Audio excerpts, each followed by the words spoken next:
Good morning class. आज हम पढ़ेंगे आपकी हिंदी पाठ्य पुस्तिका स्पर्श का पाठ 4, जो कि कविता है। इसका नाम है मनुष्यता। आइए कविता में बताए गए मनुष्यता के गुणों को जानें। विचार लो कि मरते हो ना मृत्यु से डरो कभी, मरो परंतु यूँ मरो कि याद जो करे सभी। हुई न यूँ स मृत्यु तो वृथा मरे वृथा जिए, मारा नहीं वही कि जो जिया न आपके लिए। वही पशु प्रवृत्ति है कि आप ही चरे, वही मनुष्य है कि जो मनुष्य के लिए मरे। मरते शब्द का अर्थ होता है मृत्यु, योमत अर्थात ऐसे, वृथा बेकार, और प्रवृत्ति अर्थात प्रवृत्ति, यानी किसी की आदत को क्या कहा जाता है, प्रवृत्ति। तो आइए यहाँ इस पद्यांश का अर्थ जानें। प्रस्तुत पद्यांश का प्रसंग होगा कि प्रस्तुत कविता हमारी पाठ्य पुस्तक स्पर्श भाग 2 से ली गई है। इसके कवि कौन है? मैथिली शरण गुप्त हैं। इन पंक्तियों में कवि बताना चाहते हैं कि मनुष्यों को कैसा जीवन जीना चाहिए। तो इस प्रकार प्रस्तुत पद्यांश की व्याख्या है कि कवि कहती हैं कि हमें यह जान लेना चाहिए कि मृत्यु का होना निश्चित है, इसलिए हमें मृत्यु से नहीं डरना चाहिए। कवि कहते हैं कि हमें कुछ ऐसा कार्य करना चाहिए कि लोग हमें मरने के पश्चात भी याद रखें। जो मनुष्य दूसरों के लिए कुछ भी नहीं कर सके, उनका तो जीना और मरना दोनों ही व्यर्थ हैं। जो व्यक्ति दूसरों के लिए जीता है, अपने लिए नहीं जीता, उसी को क्या कहा गया है? मनुष्य। क्योंकि अपने लिए तो जानवर भी जीते हैं। कवि के अनुसार मनुष्य वही है जो दूसरे मनुष्यों के लिए मरे, अर्थात जो मनुष्य दूसरों की चिंता करे, वही मनुष्य कैसा मनुष्य कहलाता है? असली मनुष्य। अगला पद्यांश है, उसी उदार की कथा सरस्वती बखानती, उसी उदार से धरा कृतार्थ भाव मानती। उसी उदार की सदा सजीव कीर्ति पूजती, तथा उसी उदार को समस्त सृष्टि पूजती। अखंड आत्म भाव जो असीम विश्व में भरे, वही मनुष्य है कि जो मनुष्य के लिए मरे। तो आइए सबसे पहले जाने प्रस्तुत पद्यांश में आए हुए कठिन शब्दों के अर्थ। उदार अर्थात महान, श्रेष्ठ। धरा, धरा का अर्थ होगा धरती। कृतज्ञ यानी ऋणी, आभारी। सजीव अर्थात जीवित। पूजती मतलब करना, कि धरा उसी की कीर्ति का बखान करती है। अखंड जिसके टुकड़े ना किए जा सके, और असीम मतलब पूरा, पूरा का पूरा जो ब्रह्मांड है उसको क्या कहा जाता है? असीम। तो आइए जाने प्रस्तुत पद्यांश की व्याख्या। व्याख्या जानने से पूर्व हम प्रस्तुत पद्यांश का प्रसंग जानेंगे। प्रस्तुत कविता हमारी पाठ्य पुस्तक स्पर्श भाग 2 से ली गई है। इसके कवि कौन है? मैथिली शरण गुप्त हैं। इन पंक्तियों में कवि बताना चाहते हैं कि जो मनुष्य दूसरों के लिए जीते हैं, उनका गुणगान युगों युगों तक किया जाता है। इस प्रकार से प्रस्तुत पद्यांश की व्याख्या होगी कि कवि कहते हैं कि जो मनुष्य अपने पूरे जीवन में दूसरों की चिंता करता है, उस महान व्यक्ति की कथा का गुणगान यह सरस्वती अर्थात हमारी पुस्तकें, उनकी जो गुणगान है, उनका बखान हमारी पुस्तकों में किया जाता है। पूरी धरती उस महान व्यक्ति की आभारी रहती है, और उस व्यक्ति की बातचीत हमेशा जीवित व्यक्ति की तरह की जाती है, और पूरी सृष्टि उसकी पूजा करती है। कवि कहता है कि जो व्यक्ति पूरे संसार को अखंड भाव और भाईचारे की भावना में बांधता है, वही व्यक्ति सही मायने में मनुष्य कहलाने के योग्य होता है। अगला पद्यांश है, शुद्धार्थ रति देव ने दिया करस्थ थाल भी, तथा दधीची ने दिया परार्थ अस्थि जाल भी।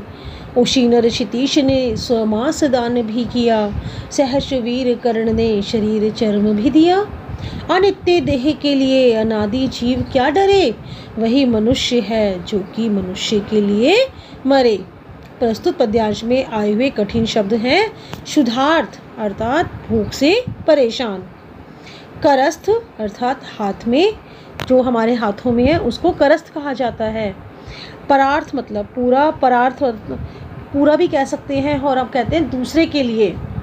अस्थि जाल हड्डियों का समूह। उशीनर क्षितीश, उशीनर देश के राजा शिवी। सहर्ष अर्थात खुशी से। शरीर चर्म अर्थात इस शरीर का चर्म, इस शरीर का कवच। तो प्रस्तुत पद्यांश की सप्रसंग व्याख्या हम जानेंगे। आइए सर्वप्रथम प्रसंग जाने। प्रस्तुत कविता हमारी पाठ्य पुस्तक स्पर्श भाग 2 से ली गई है। इसके कवि मैथिली शरण गुप्त हैं। इन पंक्तियों में कवि ने महान पुरुषों के उदाहरण दिए हैं, जिनकी महानता के कारण उन्हें याद किया जाता है। कवि कहते हैं कि पौराणिक कथाएं ऐसे व्यक्तियों के उदाहरणों से भरी पड़ी हैं, जिन्होंने अपना पूरा जीवन दूसरों के लिए त्याग दिया, जिस कारण उन्हें आज तक याद किया जाता है। भूख से परेशान रतिदेव ने अपने हाथ की आखिरी थाली भी दान कर दी थी, और महर्षि दधीची ने तो अपने पूरे शरीर की हड्डियां वज्र बनाने के लिए दान कर दी थी। उशीनर देश के राजा शिवी ने कबूतर की जान बचाने के लिए अपना पूरा मांस दान कर दिया था, और वीरकर्ण ने अपनी खुशी से अपने शरीर का कवच दान कर दिया था। कवि कहना चाहता है कि मनुष्य इस नश्वर शरीर के लिए क्यों डरता है, क्योंकि मनुष्य वही कहलाता है जो कि दूसरों के लिए अपने आप को त्याग भी कर देता है। अगला पद्यांश है, सहानुभूति चाहिए महाविभूति है यही, वशीकृता सदैव है बनी हुई स्वयं मही। विरुद्ध भाव बुद्ध का दया प्रभा में वाबहा, विनीत लोक वर्ग क्या न सामने झुका रहा। आहा वही उदार है परोपकार जो करे, वही मनुष्य है कि जो मनुष्य के लिए मरे। तो प्रस्तुत पद्यांश में आए हुए कठिन शब्द हैं सहानुभूति अर्थात दया, करुणा। महाविभूति सबसे बड़ी विभूति यानी सबसे बड़ी संपत्ति। वशीकृता अर्थात वश में करने वाला। मही अर्थात ईश्वर, और यहाँ हम पृथ्वी भी मान सकते हैं। वृद्धवाद, विरुद्धवाद मतलब खिलाफ होना। प्रस्तुत पद्यांश का प्रसंग है कि प्रस्तुत कविता हमारी पाठ्य पुस्तक स्पर्श भाग 2 से ली गई है। इसके कवि मैथिली शरण गुप्त हैं। इन पंक्तियों में कवि ने महात्मा बुद्ध का उदाहरण देते हुए दया, करुणा को सबसे बड़ा धन बताया है। तो प्रस्तुत पद्यांश की व्याख्या होगी कि कवि कहते हैं कि मनुष्य के मन में दया व करुणा का भाव होना चाहिए, और यही सबसे बड़ा धन है।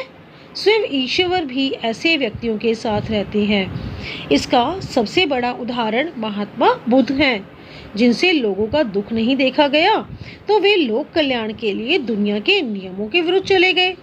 इसके लिए क्या पूरा संसार उनके सामने नहीं झुकता? अर्थात उनके दया भाव, उनके परोपकार के कारण उनको आज भी याद किया जाता है और उनकी पूजा की जाती है। महान उसी को कहा जाता है जो परोपकार के कार्य करता है, और मनुष्य उसी को कहा जाता है जो कि दूसरों के लिए जीता है, दूसरों के लिए ही मरता है।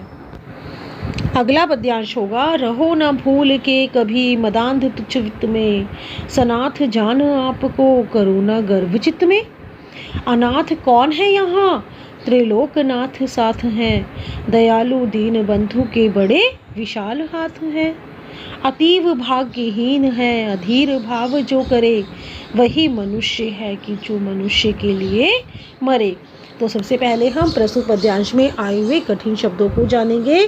कठिन शब्द हैं मदांध यानी कि घमंड, तुच्छ अर्थात बेकार, सनाथ यानी कि जिसके पास अपनों का साथ हो, अनाथ जिसके पास अपनों का साथ नहीं हो, चित्त अर्थात हृदय मन में, और त्रिलोकनाथ अर्थात ईश्वर, दीन बंधु ईश्वर, और अधीर उतावलापन। आइए प्रस्तुत पद्यांश की सप्रसंग व्याख्या जानें। प्रस्तुत कविता हमारी पाठ्य पुस्तक स्पर्श भाग 2 से ली गई है। इसके कवि मैथिली शरण गुप्त हैं। इन पंक्तियों में कवि कहते हैं कि संपत्ति पर कभी घमंड नहीं करना चाहिए और कभी किसी को अनाथ नहीं समझना चाहिए, क्योंकि ईश्वर सबके साथ है। प्रस्तुत पद्यांश की व्याख्या होगी। कवि कहते हैं कि भूल कर भी कभी अपनी संपत्ति या यश पर घमंड नहीं करना चाहिए।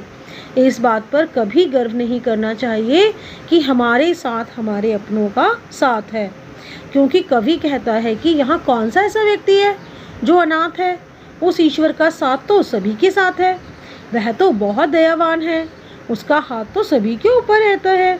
इसीलिए कवि कहता है कि वही व्यक्ति भाग्यहीन है जो इस प्रकार का उतावलापन रखता है, क्योंकि मनुष्य वही मनुष्य कहलाता है जो इन सब चीज़ों से ऊपर उठकर सोचता है, ऊपर उठकर देखता है। आइए अगला पद्यांश देखिए। अनंत अंतरिक्ष में अनंत देव हैं खड़े, समक्ष ही स्वबाहु जो बड़ा रहे बड़े बड़े। परस्परावलंब जैसे उठो तथा बढ़ो सभी, अभी अमर्त्य अंक में अपंक हो चढ़ो सभी। रहो न यहाँ की एक से न काम और का सरे, वही मनुष्य है कि जो मनुष्य के लिए मरे। तो सर्वप्रथम हम प्रस्तुत पद्यांश में आए हुए कठिन शब्दों के अर्थ जानेंगे। यहाँ कठिन शब्दों के अर्थ देखिए। अनंत जिसका कोई अंत ना हो, अंतरिक्ष अर्थात आकाश, समक्ष अर्थात सामने, परस्परावलंब एक दूसरे का सहारा, अमर्त्य अंक देवताओं की गोद, और अपंक कलंक रहित यानी जिसके ऊपर कोई पंख नहीं हो, कोई कीचड़ नहीं हो, कोई कलंक नहीं हो। प्रस्तुत पद्यांश की व्याख्या होगी। प्रस्तुत कविता हमारी पाठ्य पुस्तक स्पर्श भाग 2 से ली गई है। इसके कवि मैथिली शरण गुप्त हैं। इन पंक्तियों में कवि कहते हैं कि कलंक रहित रहने व दूसरों का सहारा बनने वाले मनुष्यों का देवता भी स्वागत करते हैं। कवि कहते हैं कि उस कभी न समाप्त होने वाले आकाश में असंख्य देवता खड़े हैं जो परोपकारी व दयालु मनुष्यों का सामने से खड़े होकर अपनी भुजाओं को फैलाकर स्वागत करते हैं। इसलिए दूसरों का सहारा बनो और सभी को साथ में लेकर आगे बढ़ो। कवि कहते हैं कि सभी कलंक रहित होकर देवताओं की गोद में बैठो, अर्थात यदि कोई बुरा काम नहीं करोगे तो देवता तुम्हें अपनी गोद में ले लेंगे। अपने मतलब के लिए नहीं जीना चाहिए, अपना और दूसरों का कल्याण व उद्धार करना चाहिए, क्योंकि इस मरणशील संसार में मनुष्य वही मनुष्य है जो दूसरों का कल्याण करे, दूसरों के लिए कार्य करे, अपने हृदय में परोपकार की भावना को स्थान दे। अगला पद्यांश है। मनुष्य मात्र बंधु है यही बड़ा विवेक है, पुराण पुरुष स्वयंभू पिता प्रसिद्ध एक है। फल अनुसार कर्म के अवश्य बाह्य भेद हैं, परंतु अंतरैक्य में प्रमाणभूत वेद है। अनर्थ है कि बंधु ही न बंधु की व्यथा हरे, वही मनुष्य है कि जो मनुष्य के लिए मरे। प्रस्तुत पद्यांश की सप्रसंग व्याख्या देखिए कि प्रस्तुत कविता हमारी पाठ्य पुस्तक स्पर्श भाग 2 से ली गई है। इसके कवि मैथिली शरण गुप्त हैं। इन पंक्तियों में कवि कहते हैं कि हम सब एक ईश्वर की संतान हैं, अतः हम सभी मनुष्य एक दूसरे के भाई बंधु हैं। व्याख्या करते हुए कवि कहते हैं कि प्रत्येक मनुष्य एक दूसरे के भाई बंधु हैं, यह सबसे बड़ी समझ है। पुराणों में जिसे स्वयं उत्पन्न पुरुष माना गया है वह परमात्मा या ईश्वर हम सभी का पिता है, अर्थात सभी मनुष्य उस एक ईश्वर ब्रह्मा की ही संतान है। बाहरी कारणों के फल अनुसार प्रत्येक मनुष्य के कर्म भले ही अलग अलग हो, परंतु हमारे वेद इस बात के साक्षी हैं कि सभी की आत्मा एक है। कवि कहते हैं कि यदि भाई ही भाई के दुख व कष्टों का नाश नहीं करेगा तो उसका जीना व्यर्थ है, क्योंकि मनुष्य वही मनुष्य कहलाता है जो बुरे समय में दूसरे मनुष्यों के काम आता है।